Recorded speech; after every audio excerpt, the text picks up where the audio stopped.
Too. So do you believe that we can build a system that can intercept all incoming threats? You think we could build that system? Obviously, you seek the highest possible. You begin with what you have and integrating those C2 networks and sensors, building up capabilities that are existing with an eye toward future capabilities that can come online as quickly as possible, not just ground-based, but space-based. So future against future. Welcome back to Bold Beak News, the channel where we put our country, our Constitution, and our American values above all else. If you're new here, make sure you hit that like button and subscribe right now. We're not afraid to tackle the tough issues, and we're not going to let the mainstream media or the political elites dictate the conversation.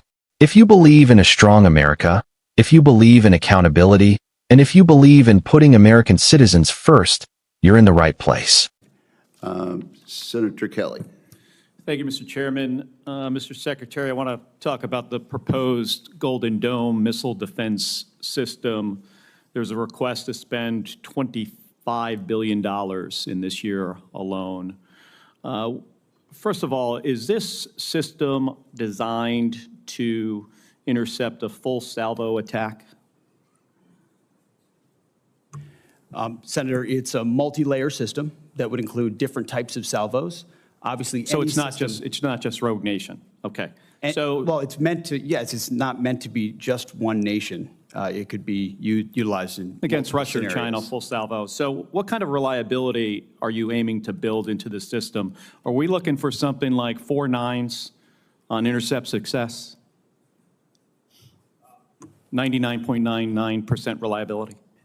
Obviously, you seek the highest possible. You begin with what you have and integrating those C2 networks and sensors, building up capabilities that are existing with an eye toward future capabilities that can come online as quickly as possible, not just ground-based, but space-based. So against future capability too. So do you believe that we can build a system that can intercept all incoming threats? You think we could build that system? This is a very hard physics problem.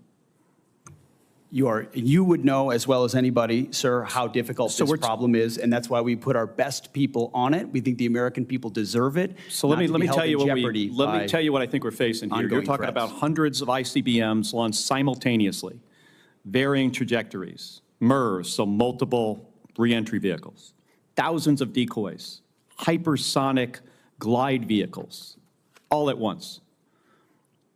And considering what the future threat might be, it might even be more complicated than that. And you're proposing spending not just $25 billion, but upwards of, I think CBO estimated this at least $500 billion, other estimates, $1 trillion. I am all for having a system that would work. I am not sure that the physics can get there on this. It's incredibly complicated. So I want to get to another issue that you're facing here. How much of the staff of the Office of the Director of Operational Test and Evaluation did you cut? After collaboration, sir, with the service departments, the Joint Staff, and others, we identified that as a place where there were redundancies and multiple additional layers that were unnecessary. I'll tell you what you cut. You cut 74%. Most of it. That's what I was going to say. Most of it. And was your decision to cut more than half of the Pentagon's Testing and Evaluation Office staff driven in part by concerns about the office's plan to oversee testing of Golden Dome? The concerns were not specific to Golden Dome, sir. It was years and years of delays unnecessarily based on redundancies in the decision-making process that the services, COCOMs, and the Joint Staff, together with OSD, identified as a logjam that was not helping the process. To get the reliability we would need, you need something that's at 4 nines, 99.99% reliability with all these challenges. And you cut the staff of the people who are going to make sure this thing works before we make it operational, before we give it to the warfighters. You got to go back and take a look at this. But I also strongly encourage you to put together before we spend $25 billion or $175 billion or $563 billion or $1 trillion, put together a group of people to figure out if the physics will work. You could go down a road here and spend hundreds and hundreds of billions of dollars of the taxpayer money, get to the end, and we have a system that is not functional. That very well could happen. And you're doing this just because the president, and I understand your role as the Secretary of Defense. You got to execute what the president says. But this idea, might not be fully baked. And you can get in front of it now and figure out and find out if you put the right physicists on this. And I'm not saying go to the big defense contractors. I'm going to scientists. And I know there's a questionable relationship with this administration and scientists, but go to some scientists, figure out what we would have to do to build a system, and then make smart decisions before we spend hundreds and hundreds of billions of dollars. Senator, we're doing that, leveraging existing technologies and not premising the project on aspirational technologies, what we can actually do, and would welcome. Well, $25 billion in the first year is a lot of money. That's more than just figuring out if we have the ability to build a system that can handle a full salvo threat, hypersonic glide vehicles, MERS, thousands of decoys. Thank you, Mr. Thank you, Chairman. Senator Kelly. Senator Sheehy. Today, I want to talk about something that should have every American paying attention. The Senate hearing on the so-called Golden Dome missile defense system. I watched the exchange between Senator Kelly and the Secretary of Defense, and let me tell you, it was eye-opening. This isn't just about some new piece of military hardware. This is about the future of our national security, our economy, and the way our government spends your hard-earned tax dollars. Let's start with the basics.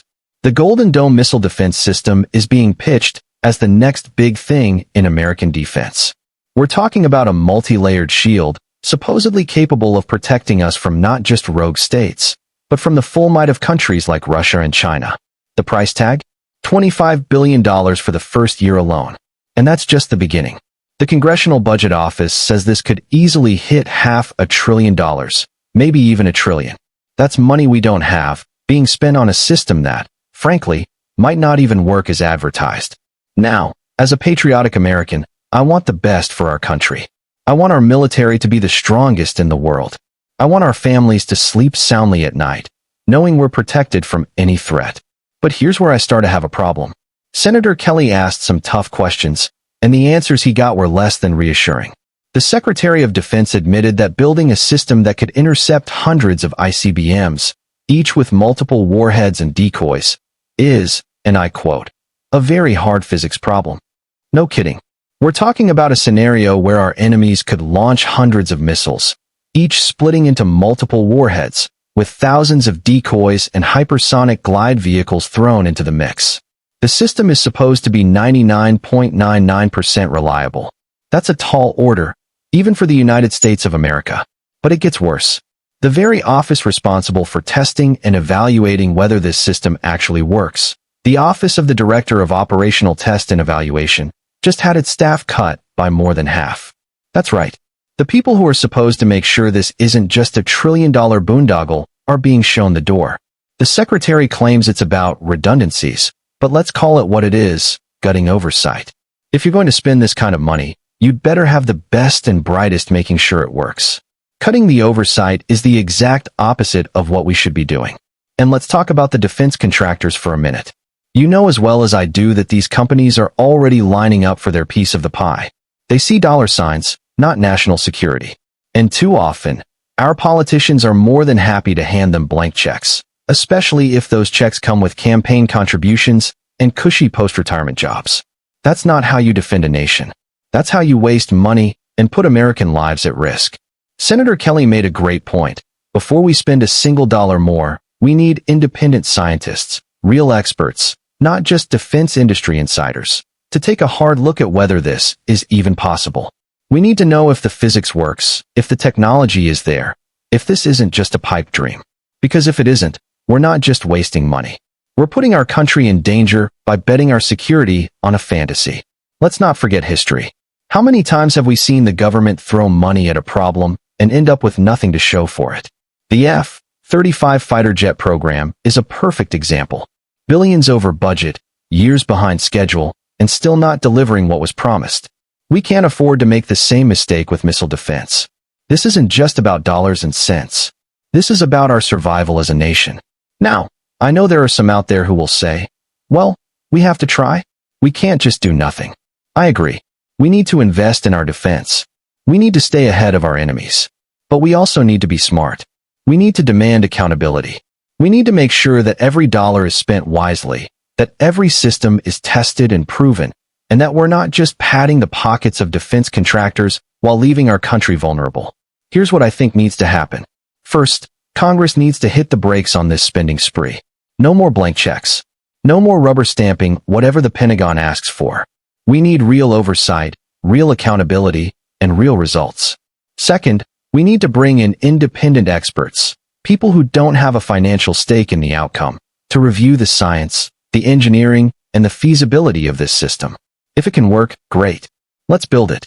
But if it can't, let's not waste another dime. Third, we need to restore and strengthen the offices that provide oversight and testing. Cutting those jobs is a recipe for disaster. We need more eyes on this, not fewer. And finally, we need to remember that the ultimate goal is to keep America safe. That means being honest about what works, what doesn't, and what we can actually afford. I want to be clear, I support a strong military. I support missile defense. But I do not support wasting taxpayer money on science fiction. I do not support gutting oversight to fast-track a program that might not work. And I do not support putting the interests of defense contractors ahead of the American people. So what can you do? First, stay informed. Don't just take my word for it. Watch the hearings, read the reports, and ask questions. Second, contact your representatives and demand accountability. Tell them you want oversight, you want independent review, and you want every dollar spent on real security, not political theater. And finally, keep supporting channels like America First.